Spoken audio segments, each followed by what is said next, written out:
Nakalagay sa mga maliliit na kahon at idineklarang various goods pero nang buksan, shabu pala. Ito ang nadiskubre ng PDEA nang buksan ang package na ito na ipinadala sa pamamagitan ng isang forwarding company.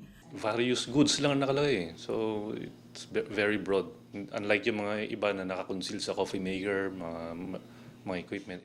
Nagpositibo rin daw sa isinagawang field testing ang mga shabu na aabot sa 816 million pesos ang halaga at galing Amerika. Patuloy rin ang investigasyon ng PDEA sa mga nakuhang drogang palutang-lutang sa dagat. Sa loob ng 3 araw, mula June 5 hanggang 8, umaabot na sa 1,013 kilos ang nakukuha nilang shabu sa coastal areas ng Pangasinan at Santa Cruz, Ilocos Sur. Katumbas yan ng 6.88 billion pesos. We are still scouring the area kung meron pang natira. So, hopefully may mga recover pa tayo. Bago nito, may nakita rin nasa 1.2 bilyong pisong halaga ng floating shabu sa dagat sa Zambales noong May 29. Paniwala ng PDEA, galing yan sa tinatawag na Golden Triangle sa Southeast Asia. Ito yung boundaries of Myanmar, Thailand, and Laos. Diyan kasi yung mga malaki ang production ng shabu.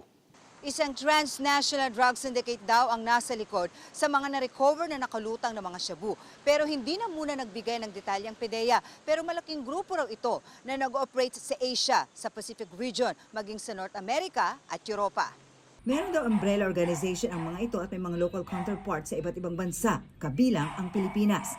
Sabi ng PDEA, modus anila ng grupo na itapon ang mga shabu sa dagat. They were expecting na yung local contact would come and get this suspected shabu. Di ba naisip